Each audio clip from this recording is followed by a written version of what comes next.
నేటిదిన వాక్య ధ్యానం కొరకు సామ్స్ 81 ఫస్ట్ స్టాంజా 81వ కీర్తన మొదటి చరణంలో రాయబడిన మొదటి వాక్యాన్ని చదువుకుందాం.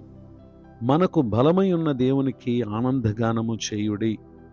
వాక్య ధ్యానం కొరకే ప్రార్థన. కృపగల మా తండ్రి, మీ కొందనాలు.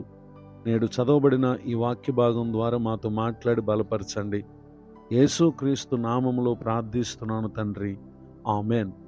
చదవబడిన ఈ వాక్య భాగంలో మన ప్రభువైన యేసుక్రీస్తు వారు ఆయన మన బలమై ఉన్నారు. మానవుడు తన జీవితమందు తాను కలిగి ఉన్నటువంటి మానసిక బలాన్ని బట్టి, శారీరక బలమును బట్టి, ధనబలము, బంధుబలము, ఇలా పలు విధములైనటువంటి వాటిని చూసుకుని తాను బలవంతుని అనుకుంటున్నాడు. కానీ అనేక విషయాల్లో అతడు అపజయం పాలయ్యేటటువంటి పరిస్థితులను మనం చూస్తున్నాం. ఈ పరిస్థితుల్లో తన బలము ఇక ఏదీ లేదని మనుషుడు నశించిపోవాలనేటటువంటి ఆలోచనలు కలిగి ఉండటం కూడా మనం గమనిస్తూ ఉన్నాం. అయితే మానవ జీవితానికి ఏవేవి తనకు బలం అనుకున్నా, మనలను సృజించినటువంటి దేవుని బలము అన్నిటిపై మనము జయం పొందటానికి అది కారణంగా ఉంది.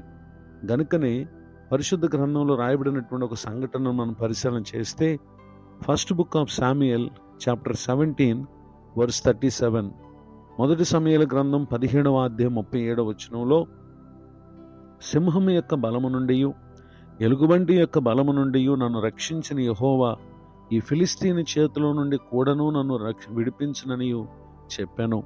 చదవబడినటువంటి ఈ వాక్య భాగంలో దావీదు గారు తన జీవితంలో తాను ఏ విధముగా తాను ఎదుర్కొన్నటువంటి పరిస్థితుల్లో దేవుని సహాయముతో జయమును పొందారో ఇక్కడ కొన్ని సంగతులను ఇశ్రాయేల్ ప్రజలకు రాజైన సౌలునకు తెలియచేయటను మనం గమనించగలం. సౌలును ఇశ్రాయేల్ ప్రజలను ఎదిరించుటకై ఫిలిస్తీయులు తమలో ఒకడైనటువంటి గొలియాతును పంపించినప్పుడు, ఆ గొలియాతును చూచినటువంటి వీరందరూ కూడా కృంగినటువంటి మనసుతో ఉండగా, ఆ చోటుకు వచ్చినటువంటి దావీదు నేను అతనితో పోట్లాడతానని చెప్పటం వారికి ఆశ్చర్యాన్ని కలిగించింది.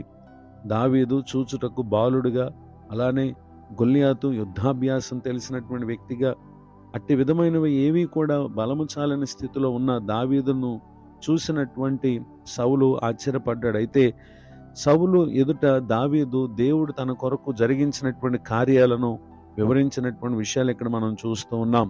నిజమే, తాను శారీరకంగా గొలియాతు కంటే బలం విషయంలో తక్కువ వాడే, వయసు విషయంలో తక్కువ వాడే, యుద్ధాభ్యాసం విషయంలో కూడా అనుభవం లేనివాడే. కానీ ప్రభువును తన జీవితానికి బలంగా చేసుకున్నాడు గనుక ఒడిసెలలో ఒక రాయి పెట్టి దాన్ని తిప్పి వదిలిపెట్టగా నుదుటకు అది తగలగా గొలియాతు బోర్ల పడ్డాడు.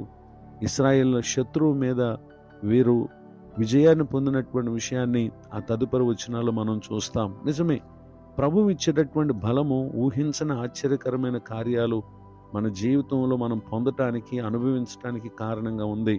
గనుకనే సామ్స్ 18 ఫస్ట్ స్టాంజా 18వ కీర్తన మొదటి చరణంలో, యెహోవా నా బలమా, నేను ప్రేమించుచున్నాను అని ఇక్కడ చెప్పుటను మనం గమనించగలం. ఈ మాటలు వింటున్నటువంటి నా ప్రియ సహోదరి సహోదరులు, మీరు వేటిని మీ బలముగా ఎంచుకుని వాటి వలన అపజయం పాలై కృంగి ఉన్నారా? బలహీనపడినటువంటి మనతో ఈ దినం పరిశుద్ధాత్మ దేవుడు, ఆయన మనకు బలమై ఉన్న దేవుడు అనేటటువంటి విషయం ద్వారా మనతో మాట్లాడుతూ ఉన్నారు. ఇట్టి బలమును మన జీవితంలో పొంది అనుదినము మనం ఎదుర్కోలేని అనేక విషయాలలో జయం పొందాలి అని అంటే, book of Isaiah chapter 40 verse 31, యెషయా గ్రంథం 40వ అధ్యాయం 31వ వచనంలో, యెహోవా కొరకు ఎదురు చూచు వారు నూతన బలం పొందుదురు.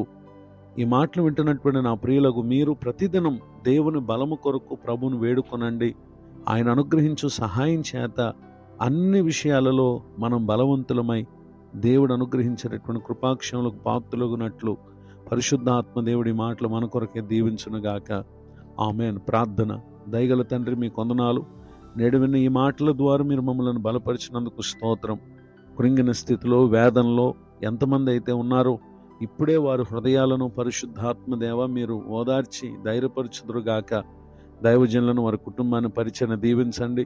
కృంగిన వారిని, వారు కలిగినటువంటి సమస్యలకు కారణం ఏదైనప్పటికీ నిశ్చయముగా వారికి విడుదల కలుగును గాక. మరి ఒక నూతన సంవత్సర దయా కిరీటను పొందిన మా ప్రియులను కూడా దీవించండి.